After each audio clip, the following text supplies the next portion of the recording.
네, 여러분 오늘 저희가 예배는 다시 시작하는 예배라는 앞서 말씀드린 바와 같이 다시 시작 이렇게 예배라는 이름으로 오늘 우리가 예배를 드립니다. 짧게는 2달, 길게는 3달의 바캉스 기간이 끝났죠. 네. 중고등학생들까지는 아마 2달 정도가 바캉스였던 것 같고 또 대학생들은 한 3달 정도가 이렇게 바캉스였던 것 같습니다. 이제 이 시간이 끝나고 새로운 시간을 우리가 맞이합니다. 보통은 해가 바뀌면 새로운 시간이죠. 그죠? 그런데 이 외국은 그렇지 않아요. 외국은 물론 해가 바뀌면 새로운 시간이기도 하지만 모든 행정도 그렇고 그리고 학기도 그렇고 그죠? 모든 것들이 10월에 새로 시작합니다. 그래서 보면 소득신고 이런 것도 그것도 다 언제 정산되고 하느냐 하면 10월에 다 그렇게 되죠. 그래서 그 전에 다 이렇게 통지가 되고 합니다. 그래서 어떻게 보면 10월에 새로운 시간이 시작돼요. 그래서 현지 교회들도 보면 10월에 이제 이렇게 새로운 시간을 맞이하는 어떻게 보면 개학 예배를 이렇게 드립니다. 그래서 우리가 이 시간을 우리가 바캉스 기간을 이렇게 끝나고 다시 남아있는 새로운 시간을 시작하면서 하나님 앞에 은혜와 무엇보다도 하나님이 함께 하신다는 그 강한 위로를 가지고 우리가 남은 2023년을 새롭게 그렇게 시작했으면 하는 마음으로 우리가 오늘 예배와 또 말씀을 전합니다. 오늘 본문인 이사야 40장은 이스라엘 백성을 향한 하나님의 구원과 그 위로의 말씀을 담고 있습니다. 지금 이스라엘 백성은 어떤 상태냐면 바벨론의 포로가 된 상태입니다. 바벨론이 이스라엘을 예루살렘을 쳐들어오고 그리고 이 모든 이스라엘이 모두 다 바벨론이라는 나라에 다 이렇게 포로로 잡혀가서 다른 땅에서 본인들의 고향이 아닌 다른 곳에서 이렇게 포로로 그렇게 살아가고 있는 그러한 지금의 모습입니다. 그들은 하나님을 외면하고 배반했었습니다. 그래서 사실 이 바벨론 포로라는 일을 맞이하게 됐죠. 포로로 그렇게 잡혀가게 된 거예요. 그래서 보시면 이사야서 1장부터 39장에는 하나님이 이스라엘 백성을 책망하십니다.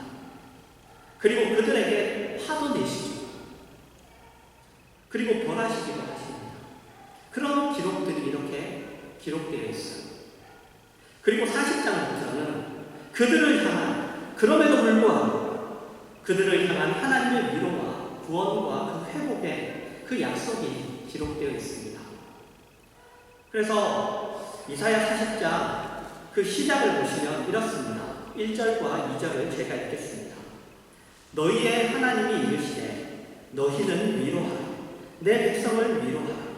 너희는 예루살렘의 마음에 닿도록 말하며 그것에게 외치라. 그 노역의 때가 끝났고 그 죄악이 사함을 받았느니라. 그의 모든 죄로 말미암아 여호와의 손에서 벌을 대나 받았느니라 할지니라 하시니라. 다 끝났다 이제. 너희의 고생은 끝이 났다. 너희의 포로 시간은 끝이 났다. 내가 너희를 위로한다. 그렇게 말씀하시면서 하나님의 위로란 어떤 것인가 하는 것이 이 표현에 담겨 있습니다. 어떤 표현이냐면 예루살렘의 마음에 닿도록 말하며 그것에게 외치라 하는 이 표현에 하나님의 위로가 담겨 있습니다. 하나님의 위로란 어떤 것인가? 하나님의 위로는 여러분 자로 된 듯이 그렇게 냉정하거나 공포스럽지 않습니다. 그리고 권력이나 힘으로 그런 것으로 말씀하시지 않고 벌을 받아 마땅한 이스라엘 백성에게 부모가 자녀를 아끼듯이 그리고 자녀를 안타까워하고 사랑하는 것 같이 그렇게 그 위로, 그 구원, 그 회복이 약속되어 있습니다. 오늘 우리가 본 본문에도 보시면 하나님이 어떻게 말씀하시느냐 하면 야곱아 이스라엘 너희 기도에 내가 대답하지 않는다고 그렇게 말하지 마라. 나는 너희를 잊지 않는다. 지금 너희가 비록 어려움 속에 있지만 여호와를 앙망하면 독수리가 날개치며 올라가는 힘을 다른 박치하고 걸어도 지치지 않는 힘을 얻을 것이다. 이렇게 말씀하시죠. 여러분 여러분의 삶에서 지난 한 10년간 아니면 5년간 아니면 혹 누구에게는 모든 인생을 통틀어서 가장 힘들었던 시간이 언제입니까? 가장 무서웠던 시간이 언제입니까? 그리 멀지 않습니다. 여러분 지금도 여러분은 잊어버렸을 수도 있습니다. 바로 2020년이죠. 2020년 3월 15일 네, 제 생일이기도 한데 그날 저는 가장 무서운 날이었어요. 왜요? 팬데믹이 내려졌습니다. 코로나 바이러스로 인해서 모든 것들이 다 그죠? 통제되었죠. 프랑스는 3월 15일에 그렇게 밖에 나가지 마라. 이렇게 이제 명령이 내려졌습니다. 여러분, 우리는 지난 긴 시간을 코로나 때문에 우리가 고생했습니다. 아마 우리가 겪은 일 중에 가장 무서운 일이, 가장 어려운 일이 아니었나 싶습니다. 보이지도 않죠, 그것은. 바이러스는 보이지도 않고 피할 수 있는 방법도 없었어요. 그리고 해결책도 없었습니다. 하나님은 왜 방관하실까? 하나님은 도대체 뭐 하시고 계시나? 이런 생각이 들었죠. 그러나 사실 우리는 여러분, 이 대책 없는 이 코로나 바이러스 때문에 우리가 죽음 앞에 서 있다는 그 세상 사실을 우리가 새삼스럽게 생각할 수밖에 없게 되었습니다. 다 알고 있었죠. 우리는 죽는다. 언젠가는. 다 알고 있습니다. 하지만 그 코로나 바이러스 때문에 우리는 새삼스럽게 우리가 지금 죽음 앞에 서 있다는 것을 우리가 생각하게 되었죠. 믿는 사람들뿐만 아니라 믿지 않는 사람들도 모두 애써 외면하고 모른 척했던 그 인생의 짧음 또는 인생의 한계 그런 것들을 생각할 수밖에 없게 되었습니다. 여러분 짧은 인생입니다. 여러분 짧다고 느끼십니까? 아직 한참 남았어. 혹시 이렇게 느끼시나요? 모르겠습니다. 여러분들의 얼굴을 보면 다들 동안이신지 네, 다들 짧지 않은 인생이 남으신 것 같은데 그런데 여러분 그렇지 않습니다. 인생은 짧습니다. 우리는 얼마큼 살지 몰라요. 저주처럼 들리십니까? 아닙니다, 여러분. 제가 여러분들에게 저주를 퍼붓는 게 아니에요. 사실입니다. 우리는 얼마큼 살지 모릅니다. 내 인생이 얼마큼 될지 몰라요. 여러분, 지나온 시간들을 한번 생각해 보십시오. 우리는 우리의 인생에 대하여 사실 생각할 겨를도 없었죠. 우리의 인생에 대하여 생각할 겨를도 없었고 어떤 지혜를 짜낼 틈도 없이 계속해서 내몰려서 여기까지 왔습니다. 그리고 그리 멀지 않은 시간에 죽어야 한다는 사실도 우리는 알고 있습니다. 그 사이에 하나님은 도대체 우리에게 무엇을 하시려는 것일까요? 하나님은 여러분 우리에게 우리의 운명과 우리의 현실에 대하여 깊이 생각해보라고 자꾸 간섭하십니다. 우리의 시간들을 통하여 우리의 삶의 사건들을 통하여 계속 간섭하시죠. 잔소리하는 부모와 같이 매를 드는 부모와 같이 자꾸 우리를 도전하십니다. 그것에 대하여 우리는 그저 어떤 생각만 하냐면 이 고통만 면하려고만 합니다. 이것만 피하려고 합니다. 이 부분만 해결하려고만 합니다. 밤만 아웃은 치죠. 그리고 쉽게 회개하고 얼버무리며 넘어가려고 합니다. 하지만 여러분, 하나님의 사랑은 여러분 그렇게 얼렁뚱땅 넘어갈 수 있는 게 아니에요. 하나님의 사랑, 하나님의 그 진정성은 그렇게 넘어갈 수 있는 것이 아닙니다. 사랑을 여러분, 하나님의 사랑은 굉장히 무서운 사랑이죠. 굉장히 무서운 사랑입니다. 이스라엘 백성은 바벨론의 포로가 되었습니다. 그들이 하나님에게 좋은 말을 했을 것 같습니다. 그 시기 동안 그들이 믿음을 지켰을 것 같습니까? 그들은 포로가 된 상태에서도 원망만 했습니다. 불평만 했습니다.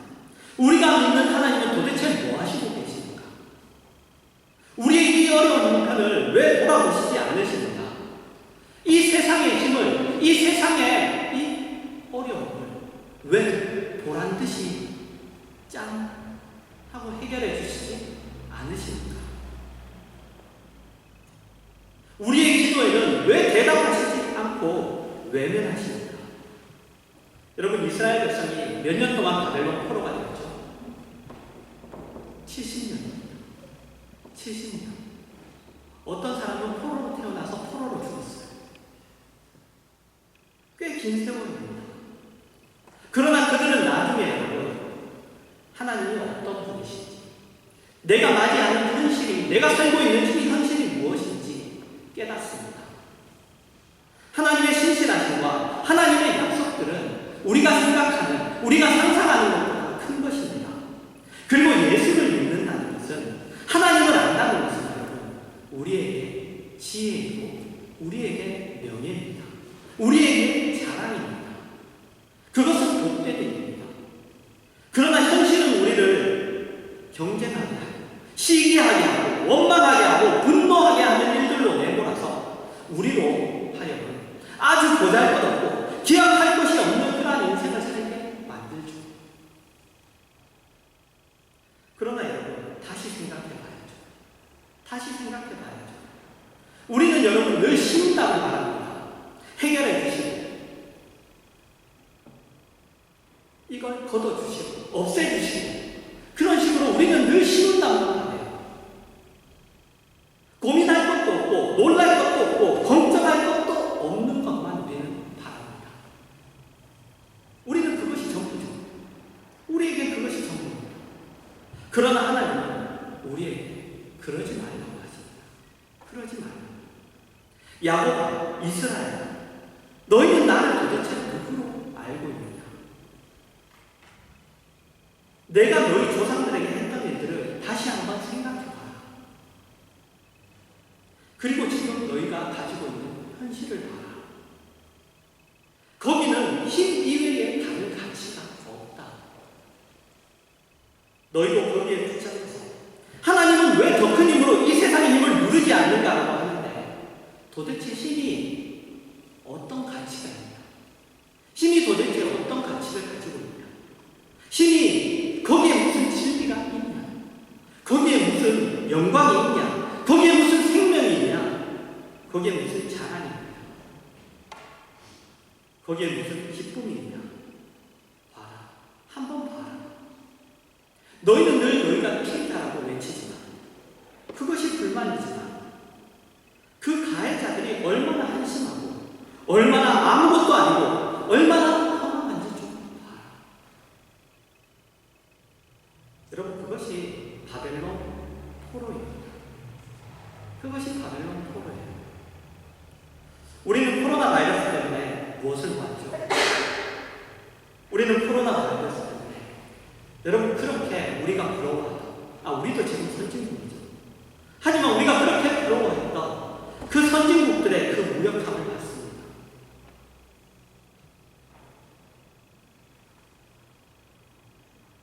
그걸 봤죠. 그들의 힘과 권세, 믿었던 모든 것들이 아무 힘도 쓰지 못했죠. 어떤 힘도 쓰지 못했습니다. 물론 백신이 나왔지만, 하지만 변종이 계속하고 지금도 우리와 여전히 함께하고 있습니다. 그것에 대하여 성경만이 그 유일한 그러한 한 줄기 빛을 던집니다. 너희 인생과 너희 존재의 가치와 운명을 다시 생각해봐라. 하나님이 하나님이라는 것이 도대체 무슨 뜻이냐? 예수를 믿는다는 것이 무슨 뜻이냐? 너희의 현실에 있는 도전과 그 시험의 실체가 무엇인지 봐라. 너희가 가진 있는 힘으로 세상을 이겨라. 그렇게 말씀하십니다. 여러분, 코로나 바이러스 때문에 우린 모두 놀랐습니다. 쉽게 지나가기를 바랬죠. 그러나 그렇지 않았습니다. 그러자 우리는 그 다음에 무엇을 했는가? 비난했죠. 그 다음에 비난했습니다. 정부를 비난하기도 하고, 교회도 많은 비난을 들었죠. 교회를 향해서도 비난했죠. 여러분, 그러나 그래봤자 답은 없습니다. 하나님이 그분의 목적과 그분의 기뻐하심을 우리 안에 만드시기까지 그 답은 주어지지 않을 겁니다. 그러니 여러분, 하나님을 직면하십시오. 하나님을 아시는 분도 하나님을 직면하시고, 하나님을 모르시는 분도 하나님께 기도하십시오. 나라를 위해서, 다른 사람들을 위해서 기도하시지 않으셔도 좋습니다. 여러분 자신을 위해서 기도하십시오. 내 인생은 도대체 무슨 가치가 있습니까? 지금은 내가 어떻게 살아야 합니까? 남은 인생에서 내가 여태껏 몰랐던, 하지 않았던, 생각하지 않았던 다른 진정한 답이 있기는 한 겁니다. 하나님에게 무릎을 꿇으십시오. 여러분, 로마서 8장은 이렇게 약속했습니다. 우리 암송할 말씀이죠. 8장 32절입니다. 자기 아들을 아끼지 아니하시고 우리 모든 사람을 위하여 내주시니가 어찌 그 아들과 함께 모든 것을 우리에게 주시지 아니하겠느냐.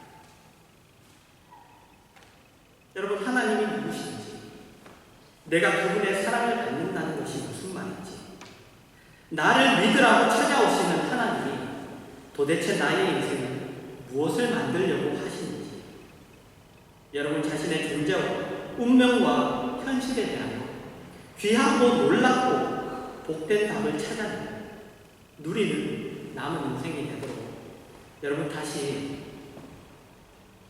하나님 앞에서 시작하시는, 다시 하나님 앞에서, 그리고 이제는 하나님 앞에서 시작하시는 그러한 여러분들 되시기를 주님의 이름으로 축원합니다.